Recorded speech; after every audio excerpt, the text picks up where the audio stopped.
To our next story now, Yemeni forces have conducted major counterattacks against the Saudi-led forces near the port city of Hudaydah amid an all-out Saudi offensive. The Saudi-led forces launched a ground assault backed by airstrikes to seize Yemen's strategic Red Sea port. Reporters say Saudi warplanes carried out over 80 airstrikes on Hudaydah in only one day. A Yemeni armed forces spokesman says the army thwarted, quote, the enemy's attempts to penetrate the defenses in Hudaydah. The counterattacks killed dozens of Saudi-backed forces. Earlier this week, the Saudi deployed some 10,000 troops as part of efforts to capture Hudaydah, the main entry point for vital aid in the war-torn country.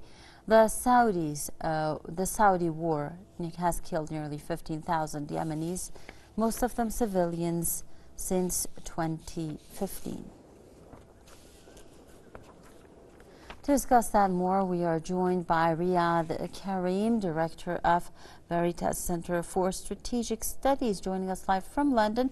Thank you very much, Mr. Karim, once again for joining us on Press TV's Top 5. Now, I'm assuming that the Saudis are not expecting this type of retaliatory attacks, were they?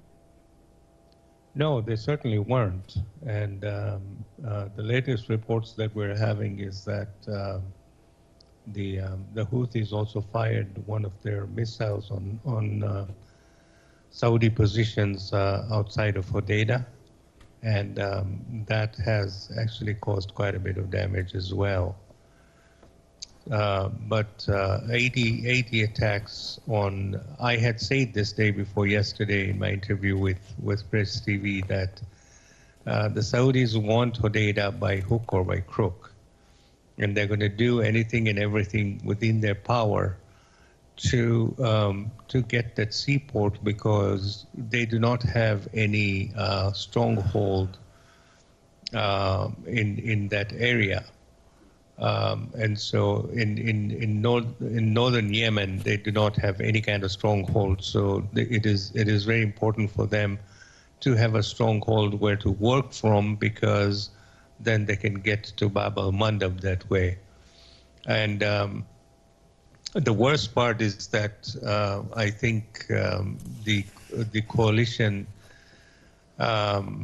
actually agreed amongst themselves to give Saudi Arabia another month to continue with these attacks in order for them to get what they want before the United Nations would actually come in and start arranging for peace talks to happen. And that is basically like strangling Yemen. Really, and you know, the U.S. administration, the Trump administration, has been desperate to make the war on Yemen all about Iran, and for more than about a year and a half, I think, you know, they have exaggerated Iran's role in the war, which in turn whitewashes and denies any harm done by the coalition. They came out I think Mike Pompeo came out and very clearly said Iran is responsible for the starvation in Yemen as well, which is completely unadulterated propaganda. There's nothing to support that claim, and time and again they have been asked to produce proof to that effect, but they are not able to do that. And the impending famine responsibility is solely in the hands of the coalition and the governments that have maintained an air and sea blockade in the country. So more than 3.5 years, coming almost to 4 years now, the Saudi-backed puppet government has relocated the central bank of Aden and stopped paying public sector salaries. So Iran's limited role does not even account for much of the harm in Yemen, really. But they will do anything to deflect attention from the fact that the administration continues to aid and abet the coalition's war crimes and crimes against humanity. And the Saudi coalition and its Western patrons have actually created the famine conditions in Yemen today. and they own the consequences, and no amount of last-minute blame shifting can change that. Thank you very much, Riyadh Karim, Director of Thwarted Center for Strategic Studies, joining us live from London.